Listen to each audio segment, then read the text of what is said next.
Jakieś takie trochę miałem doświadczenie dziwne, robiąc wywiad dla Life in Kraków na temat naszej elektrowni prywatnej na bloku.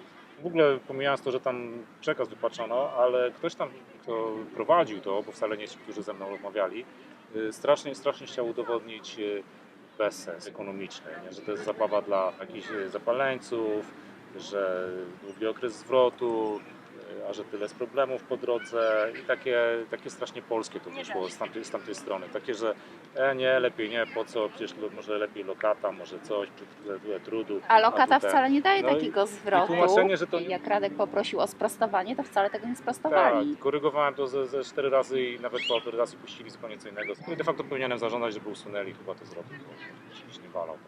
Skala tego będzie zależała od tego, ile będziemy mieć członków, ile będzie pieniędzy do inwestowania, dlatego że farma tu utrzymuje się tak gdzieś koło 1 MW.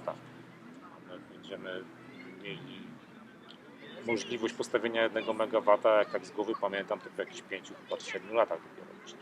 Chyba że idea się rozszerzy od razu i wtedy będziemy mieć więcej członków już w pierwszym albo w drugim roku. No to wtedy, powiedzmy w drugim roku. Wtedy... Ile tych członków by musiało być?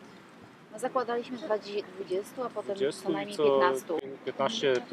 Chyba 15 czy 20 osób rocznie. 15. I że tam każdy kupił udziałów za chyba około 4, ale nowych w ciągu roku chyba coś koło 6 tysięcy złotych tam już każdy zainwestuje. Wszystko jest w przygotowaniu. Pewnie w pierwszym roku kredyt byłby też nie taki łatwo osiągalny, bo coś musimy wykazać po roku działania, żebyśmy byli bardziej wiarygodni w bankach. No ale też musi być w naszym całym podance ekonomicznej musi być margines na kredyt, czyli musi być wzrost inwestycji pewnie gdzieś z 15%, nie? Żeby było 5% obsługa kredytu na oko. Troszkę może więcej.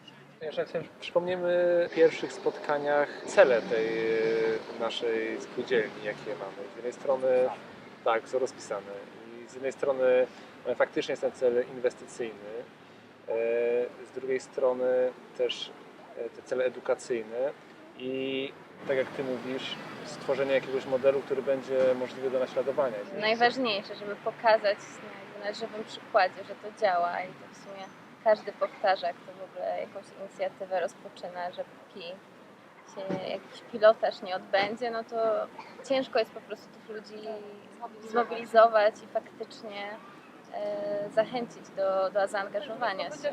Jeżeli nie masz przykładu, że coś się udało u nas w Polsce, tak, to jest zawsze to pytanie, czy to się uda i czy warto inwestować środki, bo jak ja na przykład obserwowałam to, co się dzieje jakby w sieci, tak, pewnie Ty też widziałeś tego młodego człowieka, imię mi zaraz przypomnę, który chciał zrobić tą taką dużą elektrownię, postawić solary, on to nazywa Bank of Sol, wymyślił walutę solarną i robił taką kampanię, jak my zaczęliśmy pokazy, to on gdzieś tutaj też miał kampanię crowdfundingową, zbierał pieniądze. Ja z nim rozmawiałam, mówię, że jakby z tego, co zrobiłeś, tego opisu, no to wygląda tak, że chcesz bardzo dużo pieniędzy, te składki, te cegiełki są małe i to jest, masz bardzo ambitny cel, nie wiem jak chcesz przekonać ludzi, tak? I my rozmawialiśmy, on mówi, wiesz, ja mam tutaj 10 lat myślałem o tym.